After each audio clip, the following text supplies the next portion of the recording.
सरजू कहाँ चलोगे? रंजना ने कहा।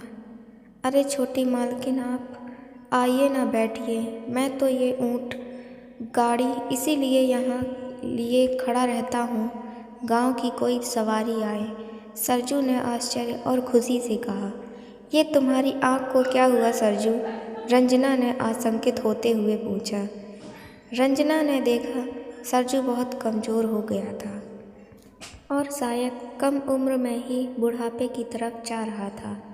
ये लंबी कहानी है छोटी मालकिन, फिर कभी बताएंगे। आप गाड़ी में बैठिए, नहीं तो अंधेरा गहरा जाए। सरजू ने रंजना का बैग गाड़ी में रखते हुए कहा। कुछ देर की खामोशी के बाद रंजना ने पूछा, सरजू मेरे जाने के बाद क्या हुआ था?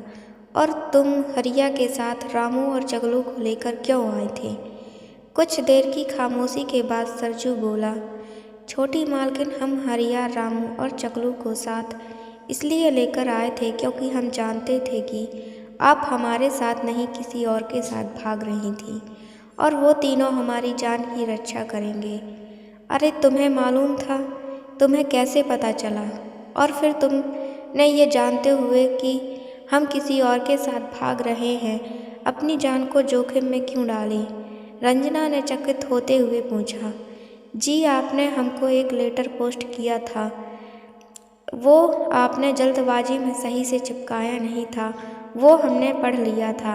आप चौंकिए नहीं, मुझे पता है कि आप केवल ये जानती हैं कि हम अनपढ़ थे, लेकिन हमारी बहन मुनिया ने हमें पढ़ना सिखा दिया है। पर हमें कहा कि आपको हमारे साथ भागना है तो हम समझ गए थे आप हमसे मदद मांगना चाहती हैं, और हमने आपको भरम में रहने दिया कि हमें कुछ नहीं पता रहा आपकी मदद की बात तो कहा था कि आपकी ज़िंदगी का सवाल है तो हम आपकी ज़िंदगी बचाने के लिए ऐसी कई जान कुर्बान कर सकते हैं, सरजू ने कहा। लेकिन मेरे लिए क्यों? रंजना ने आहत होते हुए पूछा। क्योंकि हम आपसे प्यार करते थे, सरजू ने एक गहरी सांस लेते हुए कहा। कुछ देर खामोशी छा रही थी। वातावरण में मिट्टी और धुआं का मिला जुला धूल लंका छा रहा था। तुम्हारी आँख को क्या हुआ? रंजना ने काफ़ी देर बाद सवाल किया। आपकी ट्रेन चल पड़ी थी। हम हरिया, रामू और चकलू वहाँ से सरपट गांव की ओर दौड़ रहे थे, क्योंकि जानते थे कि मुखिया जी हमारे चचेरे भाई अपने लठौतों से मुझे मारने आ रहे हैं। हम जल्दी गांव पहुंचना चाहते थे ताकि गांव वाले हमें जान से मार देने से बचा लें, पर हम गांव से कुछ दूरी पर ही थे कि हमें घेर लिया गया और लाठियों से हमें मारने लगे। हमें बहुत मारा और एक लाठी मेरी आँख पर पड़ी और मेरी आँख फूट गई। गांव में ये खबर आग की तरह फैल गई। पूरा गांव इकट्ठा हो गया था और हमारी जान बचाई। गांव वालों ने तर्क दिया कि छोटी मालकिन खुद किसी और के साथ भागी है तो ये अपना पेट पालने के लिए ऊँट गाड़ी चलाता है। इसमें सरजू का कोई कसूर नहीं है।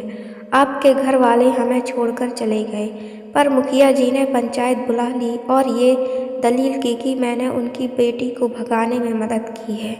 इससे गांव की नाक कट गई है। इसलिए मेरे ज़मीन मुखिया को सुपुर्द कर दी जाए, क्योंकि गांव की इज्जत का सवाल था और बड़े मालिक ने पंचायत से डरती थी, इसीलिए फैसला बड़े मालिक की हक में गया और हमारी ज़मीन मुखिया जी को दे दी गई और हम अपनी उसी ऊँट गाड़ी से अपना और अपने परिवार का पेट पालने लगे।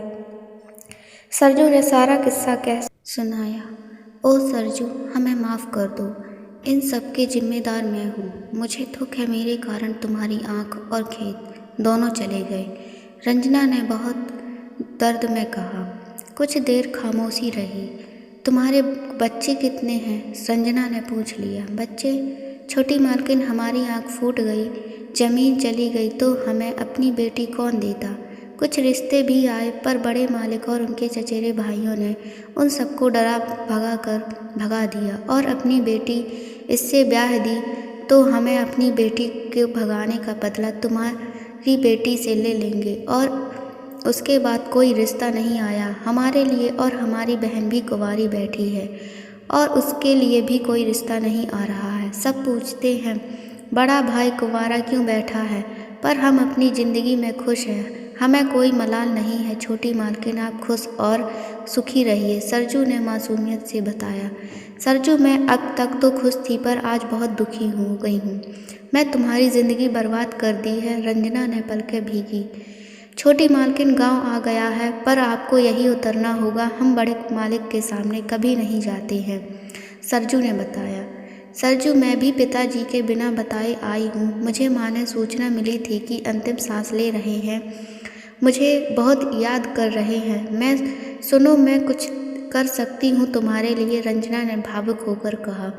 छोटी मालकिन हमारी बहन के लिए कोई रिश्ता हो तो बता दीजिए, हमारे कारण वो घर में बिन ब्याही बैठी है, आपका बहुत उपकार होगा, सरजू ने मन की व्यथा कही। मैं ज़रूर उसकी शादी करवा दूंगी सरजू, अब मैं चलती हूँ, तुमसे फिर मिलूंगी। रंजना मेरे कदमों में खुद को गुनहगार समझते हुए अपनी हवेली के रास्ते की तरफ मुड़ गई। सब्सक्राइब करें नेक्स्ट पार्ट देखने के लिए। Thanks for watching.